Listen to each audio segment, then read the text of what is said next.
বাজারে এখন কোনো সবজি 60 টাকার নিচে পাওয়া যাচ্ছে না। দেখেন, প্রত্যেকটা সবজির ক্রয় মূল্য একেবারে এখন সর্বনিম্ন হচ্ছে 60 টাকা। সবজি ভেদে এটার দাম আরো অনেক বেশি। এটা হচ্ছে বর্তমান ঢাকা শহরের অবস্থান। মফস্বল এলাকা কিংবা জেলা শহরগুলোতে অবস্থা আরো খারাপ। এই জায়গাতে 80 টাকা থেকে শুরু করে 100-120 টাকা পর্যন্ত সবজির দাম হয় প্রকারভেদে। এখন এই যে একটা সিন্ডিকেট ব্যবস্থা বাংলাদেশে সবসময়ের জন্য চলে আসতেছে, কোনো কিছুর একটা অজুহাত দিয়ে তারা প্রোডাক্টের দাম কিংবা সবজির দাম কিংবা নিত্য প্রয়োজনীয় পণ্যের দাম তারা বাড়িয়ে দিতে সক্ষম। এই ব্যবস্থাটার জন্য কি শুধুমাত্র সরকার দায়ী, কিংবা আমাদের কি কোনো এখানে ব্যর্থতা কিংবা দোষ নাই? আমরা কি সবসময়ের জন্য নিজেকে দায়মুক্ত রাখতে পারি কিনা? এটা একটা প্রশ্ন আপনার কাছে। এখন আমি বলি, একটু বোঝেন। বর্তমানে ঢাকা শহরে প্রত্যেকটা পণ্যের দাম কিংবা প্রত্যেকটা সবজির দাম এখন 60 টাকার নিচে কেজি নাই।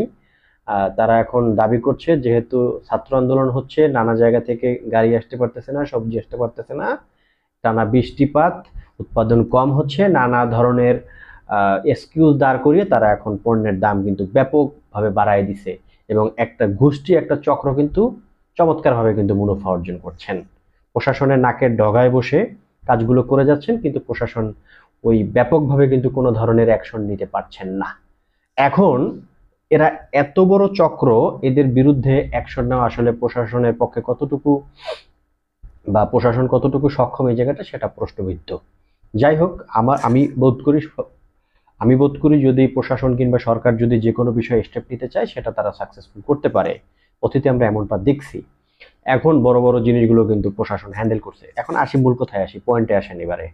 এখন বিষয় যেটা, হুম ধরেন সবজির দাম বেড়ে যাচ্ছে, আমরা সরকারকে দোষ দিচ্ছি, সিন্ডিকেট ব্যবস্থাকে দোষারোপ করছি। এটা ঠিক আছে, এতে কোনো সন্দেহ নাই। এখন আমরা চাইলে কিন্তু এই সিন্ডিকেট ব্যবস্থা কিন্তু আমরাও ভাঙতে পারি। আমাদের কিন্তু কিছু করণীয় আছে, আমরা সেই কাজগুলো করছি কিনা। ধরেন আপনি গ্রামে বসবাস করেন, আপনার গ্রামের যতটুকুই আপনার সম্পদ থাকুক না কেন, একটু জায়গা জমি কিন্তু আপনার থাকবে। সেই জায়গাগুলো থেকে যদি আপনি সিজনাল সবজিগুলো, শাকগুলো আপনি রোপণ করেন এবং এগুলো উৎপাদন করেন, সেক্ষেত্রে আপনি আপনার পরিবারের চাহিদা পূরণ করেও কিন্তু কিছু আপনি সেল করতে পারবেন। এতে করে যেটা হবে, উৎপাদন বেড়ে যাবে এবং আপনার নিজেকে কিন্তু কিনতে হচ্ছে না।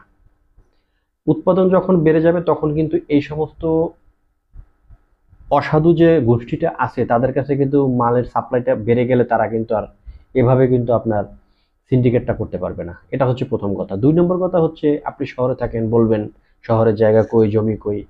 হ্যাঁ, ঠিক আছে, আমি মানছি আপনার জায়গা জমির সংকট আছে, এতে কোনো সন্দেহ নাই। আপনি চাইলে কিন্তু ছাদে একটু শখ করে হলেও কিন্তু লাগাইতে পারেন। বা আপনি যদি বাড়িওয়ালা হন, আপনি যদি ভাড়াটিয়াদের একটু সুযোগ দেন, ঠিক আছে, এই জায়গাটা আমার আছে ছাদে, এই জায়গাটা ফাঁকা আছে, তুমি এখানে করো, কিংবা একটু টপে করে তুমি তোমার ব্যালকনিতে কিছু সবজি লাগাও। কথাগুলো শুনে হয়তো ভাবতেছেন যে পাগলের প্রলাপ বইতেছি, হ্যাঁ, কিন্তু বাস্তবতা হচ্ছে ছোট ছোট কাজগুলো কিন্তু একটা বৃহৎ আকার ধারণ করে। আপনি আমি যদি এই কাজগুলো নিয়মিত করে যাই, আপনার যখন সবজির চাহিদা যদি 10 টাকার থাকে, এটা 5 টাকায় নেমে আসে। গ্রামের যে লোকটা দিন শেষে 20 টাকা সবজি কিন্তু, 100 টাকা সবজি কিন্তু, তার যদি কিনতে না হয়, উল্টো সে 50 টাকার বিক্রি করতে পারে। ব্যাপক কিন্তু একটা উৎপাদন চলে আসবে এবং মালের যখন একটা যোগানটা বাড়বে, তখন কিন্তু অটোমেটিক্যালি এই সিন্ডিকেট ব্যবস্থাটা ভেঙে যেতে বাধ্য। হ্যাঁ, আমাদের একটু সদিচ্ছাই কিন্তু পারে এই ব্যবস্থাটাকে ভেঙে দিতে।